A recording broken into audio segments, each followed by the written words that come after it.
రాజకీయాల్లో ప్రజలను మాటలతో మభ్యపెట్టడం, కొత్త నినాదాలను సృష్టించడంలో కాంగ్రెస్ను మించిన పార్టీ మరేదీ లేదు.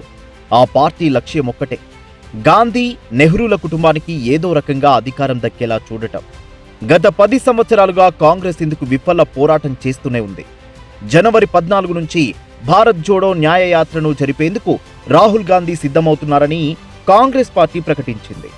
భారత్ జోడో యాత్ర పేరుతో 2022-23లో రాహుల్ కొన్ని రాష్ట్రాలు తిరిగారు.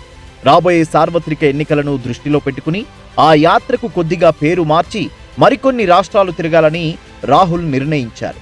విభిన్న సామాజిక వర్గాలను కలపడం జోడో యాత్ర లక్ష్యమైతే, ఆ వర్గాలను కలపడమే కాక వారికి రాజకీయ, ఆర్థిక, సామాజిక న్యాయాన్ని సమకూర్చేందుకు పోరాడడం తాజా యాత్ర లక్ష్యమని కాంగ్రెస్ చెప్పుకుంది.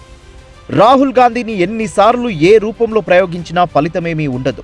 2004లో రాజకీయాల్లో ప్రవేశించిన రాహుల్ గాంధీ ఈ 2 దశాబ్దాల్లో కాంగ్రెస్ పార్టీపై కానీ, దేశ ప్రజలపై కానీ చూపిన ప్రభావం అంటూ ఏమీ లేదు.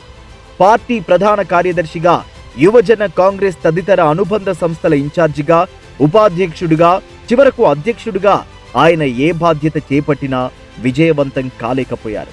2014 ఎన్నికలలో కాంగ్రెస్కు ఆయనే సారథ్యం వహించారు కదా, ఏమైంది? కని విని ఎరుగని రీతిలో కాంగ్రెస్ ఘోరంగా దెబ్బతింది. 2009లో 206 సీట్లు సాధించిన కాంగ్రెస్ 2014లో 44 సీట్లకు పడిపోయింది. 2019 ఎన్నికల్లో కూడా కాంగ్రెస్కు ఆయనే ప్రచార సారథ్యం వహించినప్పటికీ లోక్సభలో కాంగ్రెస్ 10% సీట్లను కూడా సాధించలేకపోయింది. దీనితో ఆయన అవమాన భారంతో సీనియర్లను నిందిస్తూ పార్టీ అధ్యక్ష పదవికే రాజీనామా చేశారు. అయినప్పటికీ ఒక కుటుంబానికి విధేయంగా ఉన్న కాంగ్రెస్ పార్టీ కార్యకర్తలకు రాహుల్ తప్ప మరో గత్యంతరం లేకుండా పోయింది.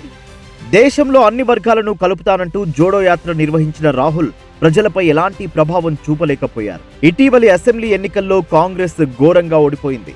మధ్యప్రదేశ్లో రాహుల్ తన సోదరి ప్రియాంకతో కలిసి 21 నియోజకవర్గాల్లో పర్యటిస్తే కాంగ్రెస్ కేవలం 4 సీట్లలో గెలిచింది. ఆయన పర్యటించిన బుర్హాన్పూర్, ఇండోర్, మాల్వా, ఉజ్జయిని ప్రాంతాల్లో కాంగ్రెస్ను ప్రజలు తిరస్కరించారు. రాజస్థాన్లో 12 నియోజకవర్గాల్లో రాహుల్ యాత్ర సాగితే వాటిలో కాంగ్రెస్ కేవలం 3 సీట్లు మాత్రమే గెలుచుకుంది.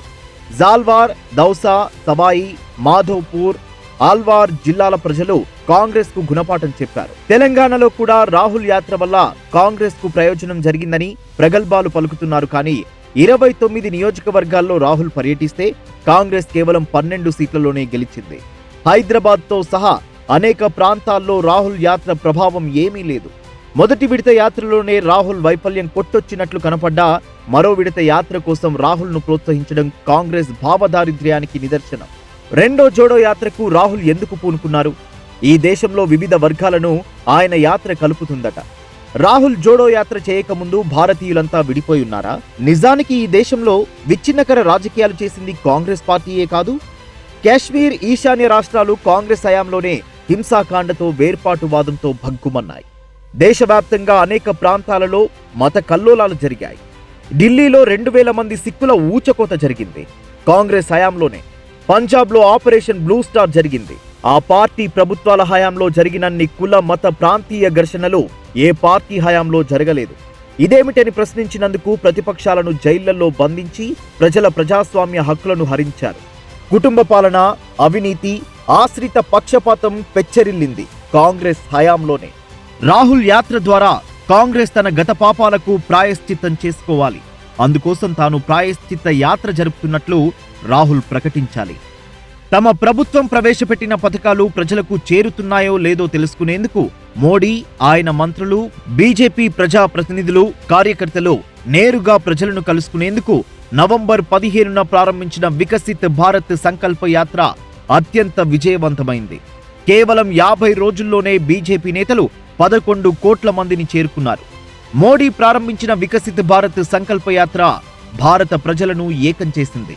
రాహుల్ జోడో యాత్ర ఏ వర్గాన్ని ఏకం చేసిన దాఖలాలు లేవు.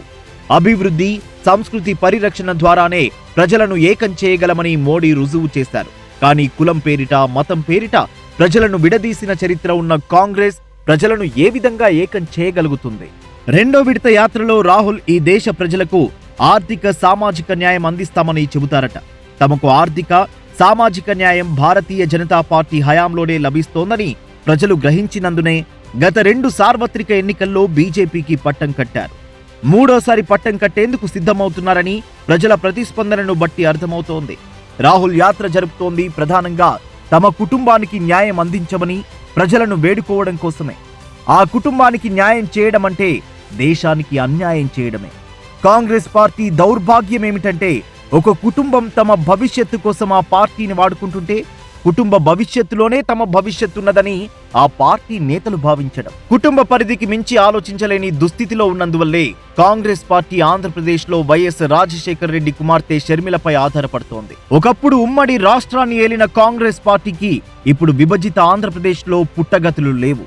ఆస్తుల పంపకంలో తనకు న్యాయం జరగనందుకే షర్మిల ఇప్పుడు అన్న మీద కోపంతో కాంగ్రెస్ పార్టీలో చేరారనడంలో సందేహం లేదు. జగనే కనుక ఆమెను చేరదీసి ఏదో పదవితో పాటు ఆస్తిని పంచి ఇచ్చి ఉంటే ఆమె జగనన్న బాణంగానే ఇప్పటి వరకు పనిచేస్తుండేవారు కాదా?